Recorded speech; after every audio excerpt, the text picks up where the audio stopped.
আম্মা বাদ নাউযু বিল্লাহি মিনাশ শাইতানির রাজিম বিসমিল্লাহির রহমানির রহিম। আমার প্রিয় ভাই ও বোনেরা, আসসালামু আলাইকুম। একদিন আমাদের সবাইকে এই দুনিয়া ছেড়ে চলে যেতে হবে। আজ আমরা হাঁটছি, খাচ্ছি, ঘুমাচ্ছি, পরিকল্পনা করছি, কিন্তু এই জীবনের শেষ আছে। একদিন এমন সকাল আসবে যেদিন আমরা আর করব না। মানুষ বলবে সে আর নেই। আমরা যে আজ জীবিত, কাল হয়তো কবরের মাটির নিচে থাকবো। হে মানুষ, তুমি কি ভুলে গেছো তোকে? আল্লাহ তাআলা কোরআনে বলেছেন, কুল্লু নাফসিন যায়কাতুল মউত, প্রত্যেক প্রাণীকেই মৃত্যুর স্বাদ গ্রহণ করতেই হবে। মৃত্যু কারো বয়স দেখে আসে না, কারো ধন দেখে আসে না, কারো পদ মর্যাদা দেখে আসে না। শিশু, যুবক, বৃদ্ধ সবাইকেই একদিন চলে যেতে হবে। আজ আমরা অন্যর জানাজারে যাই, কাল মানুষ আমাদের জানাজারে আসবে। আজ আমরা অন্যের কবর দেখি, কাল মানুষ আমাদের কবর খুঁজবে।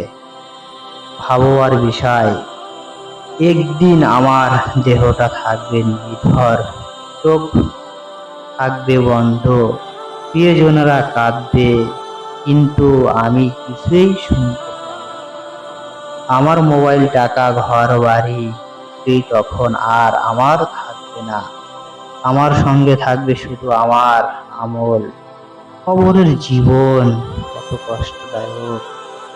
আমার আত্মা তখন দেহ থেকে বের হবে, দুনিয়ার সব সম্পর্ক শেষ হয়ে যাবে। কবর হবে আমার নতুন ঘর।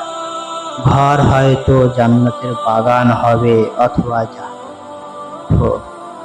চিন্তা করো ভাই, তুমি কি পরিস্থিতি? তোমার নামাজ কেমন? তুমি কি মানুষকে কষ্ট দাও? তুমি কি আল্লাহকে স্মরণ করো প্রতিদিন? কারণ মৃত্যু যে কোনো সময় দরজায় কড়া নেড়ে চলে আসতে পারে। চলো এবার ফিরে যাও। হে আমার রব, আমার প্রিয় ভাই ও বোনেরা,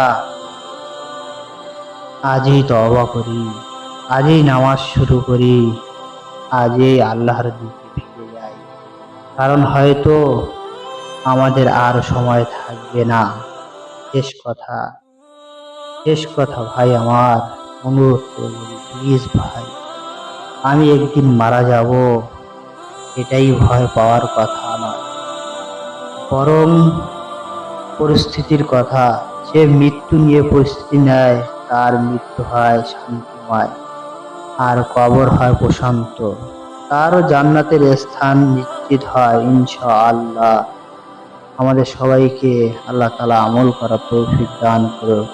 আর আমার এই ভিডিওটি যদি আপনাদের কাছে ভালো লাগে, চ্যানেলটি সাবস্ক্রাইব করতে পারেন আরো ইসলামিক ভিডিও পাওয়ার জন্য।